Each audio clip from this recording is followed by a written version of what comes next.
निश्चय कृपा होती है, तब सत्संग सुनने को मिलता है। पर हम लोग सत्संग ऐसे सुनते हैं, एक क्रिया मात्र। भाई रोज सुनते हैं सत्संग, सुन लिया, मनन नहीं किया, आचरण नहीं किया, इसी शरीर में आसक्त, मैं स्त्री, मैं पुरुष, मेरा अमुक अमुक अमुक। समझो, जो भोग भोग चुके हैं, जो भोग भोगे जा सकते हैं, जो भोग सुने हैं, इन्हीं में हमारी चित्तवृत्ति लगी हुई है। इसको हटाना होगा। मानव देह हटाने के लिए मिली है, भोगने के लिए नहीं मिली। क्योंकि भोग में फंसकर तुम ऐसे दलदल में फंस जाओगे, फिर ना चाहते हुए अगली योनियों में जाओगे। अगर सावधान हो गए तो आप आत्मस्वरूप मुक्त हो जाओगे। आप भक्त बनकर के भगवान के नित्य धामवासी चिदानंद वपु हो जाओगे। मरना जन्मना ये नाना प्रकार के दुख मिट जाएंगे। जब गुरुजन देखते हैं कि जैसे अंधे कुएं में कोई अंधा गिरने जा रहे, मत कदम रख, तो उसको लगता है कि कुछ तो हम हैं, कोई स्वार्थ तो इनका है जो चिल्ला करके हमें रोक रहे। नहीं प्यारे, कोई स्वार्थ नहीं, ये उनकी अहेतुकी करुणा है। वो अपनी करुणा से देख रहे कि तुम जहां जा रहे हो फिसल कर ऐसे गिरोगे, कोई तुम्हारा सहयोगी नहीं होगा। प्रभु का आश्रय, प्रभु का भजन, भोगों से स्पृहा रहित हो जाना, इच्छा रहित हो जाना, अनिश्चित भाव से प्राण यापन के लिए जो जथा लाभ मिले वैसे संतोष धारण करते हुए लक्ष्य की तरफ बढ़ो।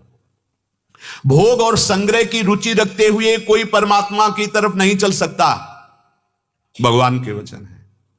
फिर दंभ चलता है, दंभ नाटक चलता है। नाटक का चश्मा लगा होता है तो सब नाटक ही दिखाई देता है, सत्य का चश्मा लगा होता तो सब सत्य दिखाई देता है। भोग और संग्रह की रुचि रखते हुए कोई परमात्मा की तरफ नहीं चल सकता। परमात्मा प्राप्ति की दूर बात रही, वो एक निश्चय भी नहीं कर सकता कि मैं इस मार्ग में चल पाऊंगा कि नहीं चल पाऊंगा। कारण कि प्रभु की तरफ चलने के लिए जो रुचि है वो तो भोगों ने अपहृत कर ली, वो तो ऐश्वर्य ने अपहृत कर ली। अरे बड़ा माया का विचित्र आकर्षण है। खाना वही दाल रोटी, पहनना वही कपड़े। आप कितने हुए, बस गणित लगती रहती है। बैंक बैलेंस बढ़ रहा है, अभिमान पुष्ट हो रहा है, क्या करोगे उसका? कहां ले जाओगे तुम? जो जहां है वहीं रहा, तुम केवल उस वृत्ति में बंद कर अपनी दुर्गति करा लोगे। नहीं समझ में आ रहा। भोग कितना भोगे, क्या हाथ में लगा? और भोग लो जो श्वासें बची, क्या हाथ में लगेगा? एकदम हृदय शीतल हो जाएगा, प्रभु की तरफ चलोगे।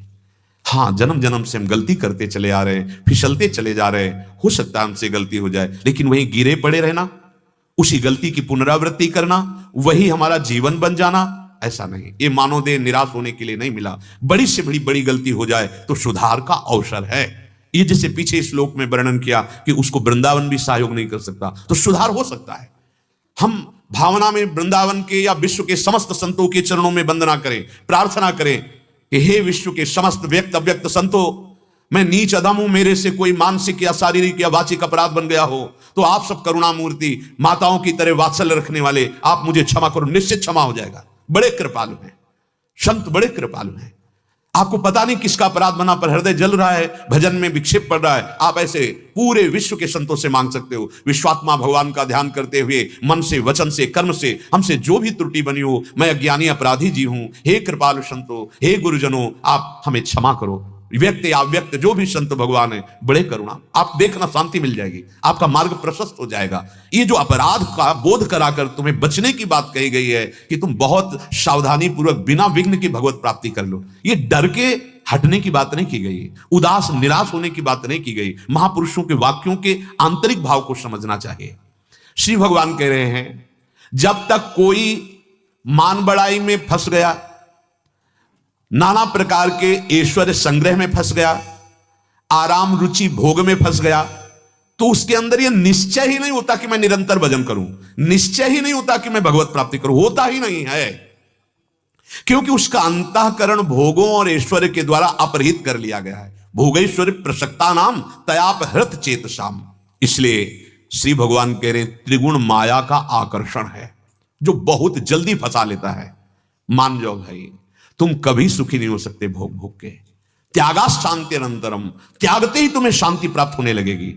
अगर गृहस्थ में हो तो धर्मयुक्त भोग भोगो, अधर्म के नहीं तो त्राहिमाम मचना है। आप देख लेना कैसी अशांति आपके हृदय में जागृत होगी। जब वो अभी तो बीज बोया है, फूलेगा, अंकुरित होगा और पल्लवित होगा, तब तुम काट नहीं पाओगे। अभी मसल सकते हो, अभी अच्छा अवसर है, कोई भारी विपत्ति भारी संकट तुम्हें परास्त नहीं कर रहा है, अभी नाम जप के द्वारा सबके चरणों में प्रणाम करके भगवान का आश्रय लेकर निकल चलो, सच्ची मानो। बड़ा भयावह संसार समुद्र है, तुम भोगों में रमण कर रहे हो, इसलिए तुम्हें ये बात समझ में नहीं आ रही। नहीं, प्रतिपल एक अव्यक्त भय लगा रहता है उपासक को।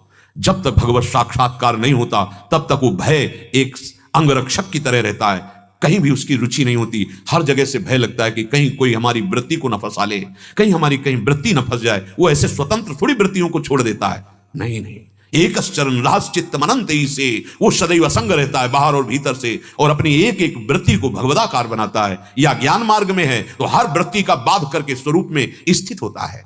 इसलिए त्रैगुण्य विषया वेदा निस्त्रैगुण्यो भवार्जुन, निर्द्वंदो नित्य सत्वस्थो निर्योगक्षेमात्मवान।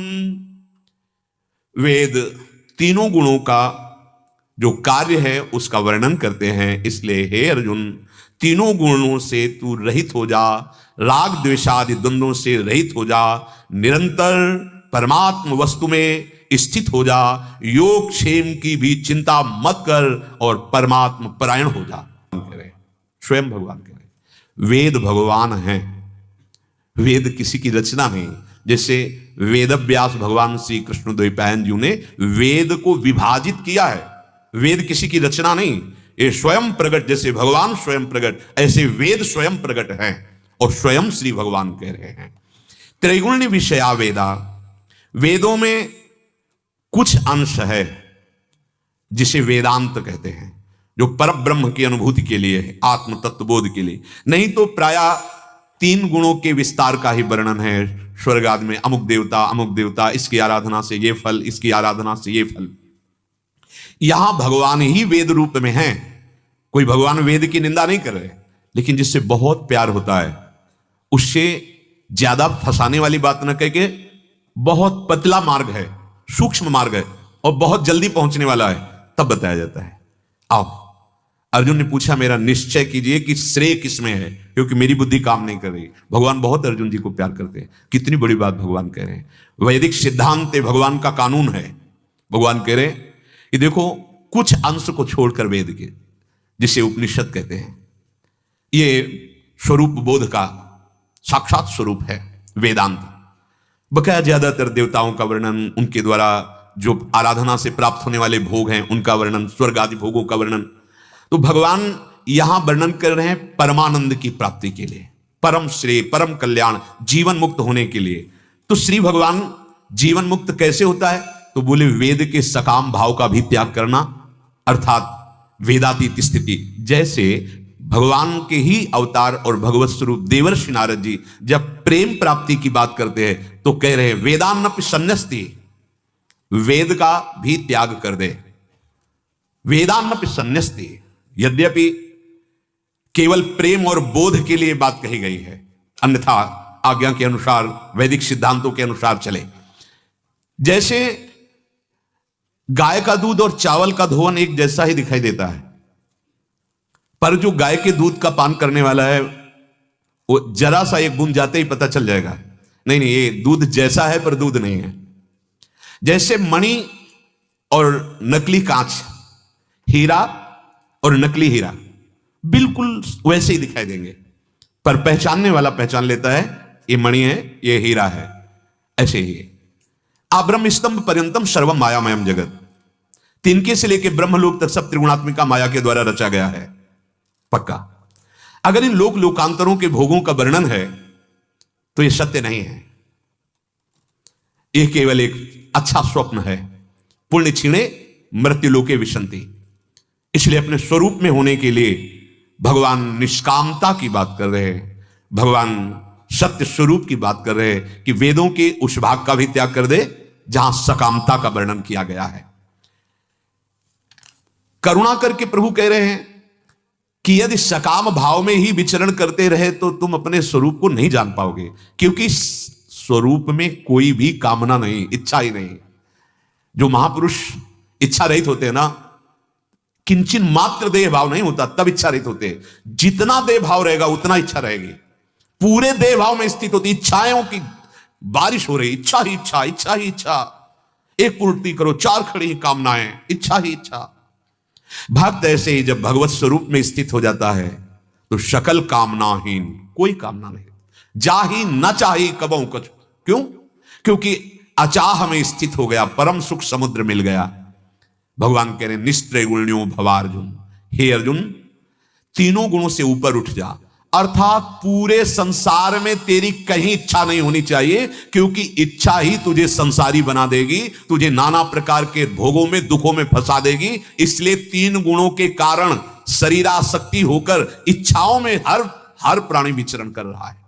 कोई बिरला ये समझ पाता है कि इच्छाएं मुझे फांस रही हैं, इच्छाएं मेरा जो स्वरूप है उसका विस्मरण करा करके ये मुझे दुख की तरफ ले, दुख योनयः अशाश्वतम नाशवान परिवर्तनशील भोगों में, दुखालय में मुझे फंसाया जा रहा है, सुख का लालच देकर। है नहीं सुख।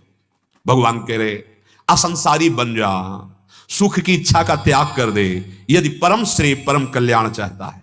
अब आप जरा देखो, हर समय इच्छाओं में ही विचरण करते हो आप, अंदर देखो, कभी निष्काम हुए, कभी गुरुजनों की आज्ञा पर स्थित हो पाए, शास्त्र की आज्ञा पर स्थित हो पाए कि मेरा सिर्फ लक्ष्य है अपने कर्तव्य का पालन करना, शरीर से कर्तव्य कर्म कराना, अकर्तव्य की तरफ कहीं वृत्ति नहीं बढ़ेगी। पर जो इच्छाओं में बह गया वो कर्तव्य को भूल गया, मनमानी आचरणों में दुर्गति की तरफ बढ़ गया।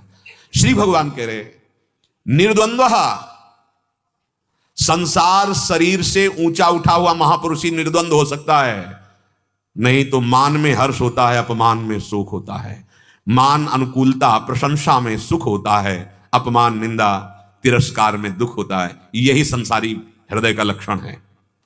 ऊपर उठो, तुम्हें कोई मान छू नहीं सकता, अपमान छू नहीं सकता। कैसे कैसे फंस गए हैं कि हम निकलने की बात सुनकर घबरा जाते हैं, निकलना ही नहीं चाहते। हमारी प्रशंसा हो, हमारी कीर्ति हो, ये अविद्या है। अविद्या ये अध्यात्म की सिद्धावस्था तक पहुंचने के लिए बहुत बड़ी खाई है। जैसे कंचन खाई, जैसे कामिनी खाई, ऐसे कीर्ति खाई। कैसे उपासक नहीं समझ पा रहा कि हम खुद अपने लिए खाई में गिरने का रास्ता चयन कर रहे हैं, यदि संसार में यश कीर्ति का भोग करना चाहते हैं। जब कोई सच्चाई के मार्ग से चलता है तो पावन यश का विस्तार स्वयं हो जाता है। वो उसका भोग नहीं करता, वो उसकी इच्छा नहीं रखता है, वो स्वयं होता है भगवत प्रताप से। श्री भगवान कह रहे निर्द्वंद हो जा। निर्द्वंद किसी भी परिस्थिति में तुम्हारे हृदय में हलचल नहीं होनी चाहिए। जैसे कोई तुम्हारी निंदा कर रहा है तो किसकी निंदा कर रहा है? वो तुम्हें जानता नहीं है, उस शरीर को बोल रहा है, उस शरीर को जानता। तो शरीर की निंदा तो अपने स्वयं करते हैं। ये मेरा स्वरूप नहीं है, ये परिवर्तनशील है, ये मलमूत्र का भांड है, इस पे आसक्ति होकर दुर्गति ही होगी। अगर कोई निंदा करता है तो क्या फर्क पड़ता है? अच्छा, निंदा करने वाला शरीर अभिमानी है। जो तुम निंदा सुन रहे हो तो तुम भगवत मार्ग के पथिक हो। तुम्हें पता होना चाहिए कि उसकी बुद्धि ठीक नहीं है। तो जैसे कोई पागल आदमी गाली देता है तो मुस्कुरा के निकल जाते हैं, ऐसे वो पागल है। बातुल भूत विवश मतवारे, ते नहीं बोले वचन विचारे, तिनकर कहा सुने नहीं काना। उसका कोई अस्तित्व नहीं। अच्छा, सम्मान किसका कर रहा है? देह का, देह के गुणों का। वो स्वरूप को नहीं जानता है, फिर तुम्हारा सम्मान कैसे हो रहा है? तो जितना भी कुछ द्वंद्व है वो केवल शरीर को लेकर है, और जो शरीर में विचरण करता रहता है वो द्वंद्वों से कैसे ऊपर उठेगा? श्री भगवान कह रहे ऊपर उठो द्वंद्वों से। निर्द्वंद्व, द्वंद्व में फंसा हुआ मोहित पुरुष होता है, मोहवान। सम्मान भरे वचन आए तो फूल गए, अपमान भरे वचन आए तो शोकित हो गए, हमारी उपासना रुक गई। देखो ना, अंदर से देखो। प्रशंसा हुई तो भगवान की बड़ी कृपा, और निंदा हुई अंदर हृदय जलने लगा, भगवान का विस्मरण हो गया, उसके प्रति अनिष्ट चिंतन होने लगा। जो निंदा करने, आप उपासक कहां रहे? आप साधक कहां रहे? आप जिज्ञासु कहां रहे? जो द्वंद्वों से प्रभावित हो रहा है वो सम्मोह को प्राप्त हो रहा है, वो संसार में फंस रहा है, उसके ऊपर जाल डाला जा रहा है। ए साधक सावधान, ये द्वंद्वों का जाल है। मान अपमान, सुख दुख, लाभ हानि, जय पराजय, ये माया द्वंद्व जाल फेंकती है, और साधक निर्द्वंद होकर किसी भी जाल में नहीं फंसता, निकल जाता है। नहीं जलोगे अंदर। अगर सम्मान है तो बड़ा भारी ये विष है, पूरे नस नस में चढ़ जाएगा, भगवदानंद का अनुभव नहीं होने देगा। बचो इससे। प्रणाम नमस्कार मीठा ना लगने पावे, अपमान तिरस्कार कड़ुआ ना लगने पावे। कड़ुआ लगा तो फंस गए, मीठा लगा तो फंस गए। ये जाल है माया का, द्वंद्व रूपी जाल। जब साधक निर्द्वंद हो जाता है तब उसका निरंतर भजन चलता है, दृढ़ भजन चलता है। जब उपासक निर्द्वंद हो जाता है तो सुखपूर्वक संसार बंधन से मुक्त हो जाता है। जब साधक निर्द्वंद हो जाता है तो उसकी मूढ़ता नष्ट हो जाती है, परम ज्ञानवान हो जाता है। निर्द्वंद होने के साथ साथ उसके जितने भी आचरण होते हैं वो भी बंधन रहित होते, कोई कर्म उसे बांध नहीं सकता है। तात्पर्य हुआ साधक की साधना का परिणाम है कोई भी द्वंद्व हृदय में हलचल न कर पाए। अगर ऐसी स्थिति नहीं है, हृदय जल रहा है या हर्षित हो रहा है, उसी समय अलग हो आप। तन्मय होने के कारण आपको हर्ष की अनुभूति हो रही, तन्मय होने के कारण आपको सुख, तत्काल हटिए, नहीं ये मेरा विषय नहीं है। अंतःकरण धर्म धोखा दे रहा है मुझे, ये सम्मान में हर्षित हो रहा है, अपमान में शोकित हो रहा है, नहीं, तटस्थ एकदम। थोड़ी देर में देखना जैसे ऐसे उफान आई वो बैठ गया। एक बार तुम लड़ गए, उसके बैठाल दिया, दूसरी बार के लिए और सावधान और सावधान, स्फुरण ही नहीं होगा द्वंद्वों का। अंदर की बात, एक बार काम को सह जाओ, दूसरी बार कम आएगा, उस बार भी सह जाओ, तीसरी बार और कम जलन होगी, धीरे धीरे स्फुरण होगा, शांत हो जाएगा। एक बार आया, थोड़ा उसको राशन दे दिया, थोड़ा आतिथ्य सत्कार काम का कर दिया, अब वो अपना अड्डा जमा लेगा। फिर ये बहुत परेशान, सहने से ही सहत सहत बाढ़े भगति ग्रह तन गुरु हितगार।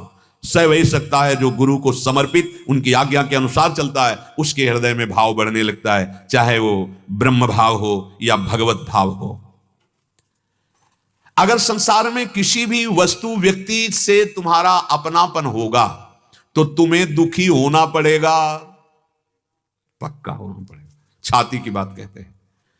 संसार में छल कपट जनित व्यवहार होता है, और अपने लोग जैसे कोई कह दे कि मैं आपका आज से आपकी आज्ञा के अनुसार मन वचन कर्म के अनुसार चलूंगा, जैसा आप कहोगे वैसे ही मन, वैसे ही कर्म, वैसे वचन, अब आपकी आज्ञा। लगता है भगवान की बड़ी कृपा, अब ये जीव हृदय से एकदम प्यार करने लगते हैं, हृदय से एकदम।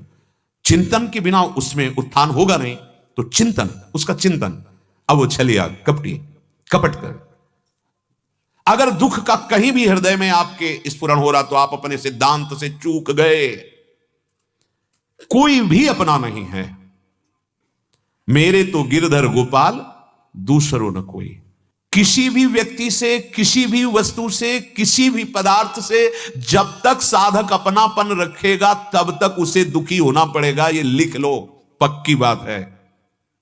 और यहां तो केवल व्यक्ति वस्तु पदार्थ ही से संबंध है, दुख के समुद्र में है, लेकिन वो जान नहीं पा रहा। जैसे कोई मदिरा पिए हुई नाली में पड़ा है, पर उसे ऐसा लग रहा है मैं स्वर्ग के सुख में हूं। जब नशा उतरे तब उसको शर्म लगेगी कि मैं कहां पड़ा था। ऐसे ही अविद्या का नशा ऐसा चढ़ा है, वस्तु व्यक्ति से अपनापन करते करते हम अपने को भूल गए और अब उसके व्यवहार से दुखी होते हैं। मैंने इतना किया, वो मेरे प्रति ऐसा व्यवहार, वो ये सब हमारी गलती है, हमारी चूक है, अपनापन नहीं। यह जोरी अविचल वृंदावन नाहिन आन सो काज। शिष्य शिष्य रहता है, साधक साधक ही रहता है, जीवन भर कुछ नया सीखने को मिलता रहता है। ऐसा कभी नहीं हुआ कि अब कुछ सीखना बाकी रही, नहीं, प्रतिपल एक ही शब्द से लाखों अर्थ सीखने को मिले। जरा सी चूक हुई, अपनापन हुआ, बहुत सुंदर शिक्षा मिलती है, शास्त्र का सिद्धांत जागृत होता है। ए नहीं, तुमने अपनापन कैसे मान लिया, व्यक्तित्व कैसे मान लिया, अपना कैसे मान लिया, कुछ नया सीखने को मिलता रहता है। ऐसा कभी नहीं हुआ कि अब कुछ सीखना बाकी रही, नहीं, प्रतिपल एक ही शब्द से लाखों अर्थ सीखने को मिले। जरा सी चूक हुई, अपनापन हुआ, बहुत सुंदर शिक्षा मिलती है, शास्त्र का सिद्धांत जागृत होता है। ए नहीं, तुमने अपनापन कैसे मान लिया, व्यक्तित्व कैसे मान लिया, अपना कैसे मान लिया। अब आनंद आ गया। हाँ हाँ, किसी भी, ये भगवान के वचन है, मान लीजिए, पर ये कैसे मानोगे, तुम जी ही रहे हो वस्तु व्यक्ति स्थान घर मकान रुपया पैसा विद्या आदि के अपनेपन में ही जी रहे हो और सुखी होना चाहते हो। दुख योनया में दुखालय में, कैसे समझ आवे, कैसे समझ आवे। ये नियम है, यदि किसी वस्तु व्यक्ति स्थान में तुमने राग किया है तो तुम्हें उसी वस्तु व्यक्ति स्थान में द्वेष होगा होगा होगा। अब राग में तो सुखद भावना बनी और द्वेष में जले, यहीं से शुरू होता है। अपना मान करके। हम सब में भगवत भाव करके निकल सकते हैं। एक ही उपाय निकलने का, एक आप करके देख लीजिए। नहीं, बहुत फसाव है ये। कोई जरा सा प्रेम से बोल देते लगता मेरा है, चूक हो रही। नहीं नहीं, प्रभु प्रभु तो नहीं फंसोगे। नाते नेह राम के मनियत, केवल केवल प्रभु भाव, केवल ब्रह्म भाव। कहां है केवल व्यक्ति भाव, केवल वस्तु भाव। इसीलिए दुख, अशांति, चिंता, भय, शोक अंदर है, जलना पड़ता है। प्रभु कह रहे हैं कि यदि ऐसा हो गया है कहीं अपनापन, तो बहुत जल्दी बिना द्वेष किए भगवत भाव कर लो, बच जाओगे। नहीं, द्वेष हो गया तो भगवत भाव करना कठिन हो जाएगा। जैसे प्रियजन है, भगवत भाव करो, क्योंकि आप वास्तविक प्यार उसी से कर रहे हो। अगर वो निकल जाए तो उसके शरीर से आप बिल्कुल प्यार नहीं करते, कर शरीर से रहे हो, पर अनजाने में भी उसी तत्व से आप प्यार कर रहे हो। वही तत्व को मान लो तो फंसोगे नहीं, बंधोगे नहीं, मुक्त हो जाओगे उसके समीप रहते हुए, उसकी सेवा करते हुए। पर दृढ़ भाव हो जाए कि मेरे जो आराध्य देव है इसके हृदय में बैठे, बड़ा कठिन है। तभी भगवान ने कहा कि वासुदेवा सर्वमित समात्मा सुदुर्लभा। अब ऐसे हो जाएगा, मान लो अभी से। सवाल मानी संख्या सब में भगवान है, पूरी सृष्टि का सवाल हल हो जाएगा। पर आप इतनी बुद्धि मलिन की बात मानने के लिए तैयार नहीं। स्वयं भगवान कह रहे मत्ता परतरम नान्यत, फिर भी हम नहीं जान रहे। हमारे उपनिषद कर रहे हैं, महात्मा कह रहे, सब जगह एक ही ईश्वर, एक ही ब्रह्म, एक ही कृष्ण, एक ही राम, उसे विविध नामों से कहा गया। आप मानने के लिए तैयार नहीं तो आप बंधते चले जा रहे हैं। फिर सोचते हैं कोई दुख छूटने का उपाय है ही नहीं। किसी भी व्यक्ति, वस्तु, स्थान से अपनापन परिणाम लिख लो, बराबर दुख भोगना ही पड़ेगा। यह जीवन का अनुभव है, महापुरुषों का अनुभव है, शास्त्र सम्मत। हिरन से अपनापन कर लिया, भूला दिया, हिरन ने भुला दिया। जिस भूल को सुधारने के लिए महारानी को, पुत्रों को, राज्यों को त्याग दिया, एक भूल बैठ गई, हिरन के बच्चे को बचाया और अपनापन कर बैठे। उस पे भगवत भाव नहीं हुआ। भगवत भाव होता तो जीवन भर पास रखते, कुछ फर्क नहीं पड़ता। भगवत भाव नहीं, हिरन का बच्चा। इतना प्यार कि देह का चिंतन हिरन का और शरीर छूटा तो अगला देह हिरन का। बहुत सावधान। जब साधक भगवत मार्ग में वस्तु का अनुभव कर लेगा, प्रेम या बोध, तब उसको कोई राग फंसा नहीं पाएगा। तब तक हमें बिल्कुल सावधान रहना है। झिड़कने वाला स्वभाव या बहुत आसक्त होने वाला स्वभाव, साधक नहीं चल पाएगा। बहुत सावधान। प्रभु को देखिए, प्रिय अपनी व्यवहार में सम रहना सीखिए। उसकी बुद्धि है, प्रिय व्यवहार कर रहा है, आप बहुत अच्छे हैं, आपकी बड़ाई कर रहा है, ये उसकी बुद्धि है। एक आपको बहुत बुरे हो, वो बुराई कर रहा है, ये उसकी बुद्धि है। आपकी बुद्धि क्या है? आप परमार्थ, आपकी बुद्धि भगवत बुद्धि, सर्वान वस्तुतया निरीक्ष। बच जाओगे, निकल जाओगे, बंधन से मुक्त हो जाओगे। श्री भगवान कह रहे हैं उदासीनता एक ऐसा अस्त्र है जिससे साधक अपने को बचा लेता है। उदासीन, न मित्र न शत्रु, न प्रिय न प्रिय, भगवत भाव अलग। पर है कठिन।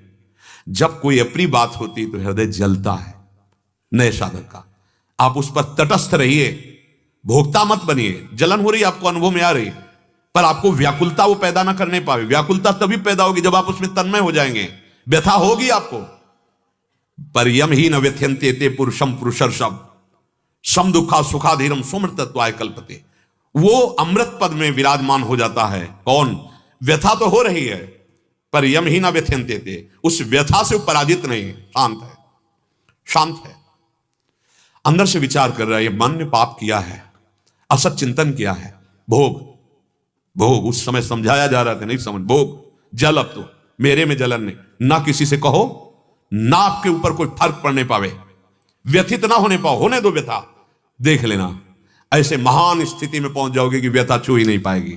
और यहां थोड़ी सी जलन हुई तो उसके मिटाने के लिए हम राग या द्वेष का प्रयोग करने लगते हैं। नहीं, आप साधक, इसीलिए कह रहा हूं आज सत्य मार्ग को सुनना, सत्य मार्ग पर चलना बड़ा कठिन हो रहा है, क्योंकि हमारा लक्ष्य संसार है। संसार में विराजमान परम तत्व है ही नहीं।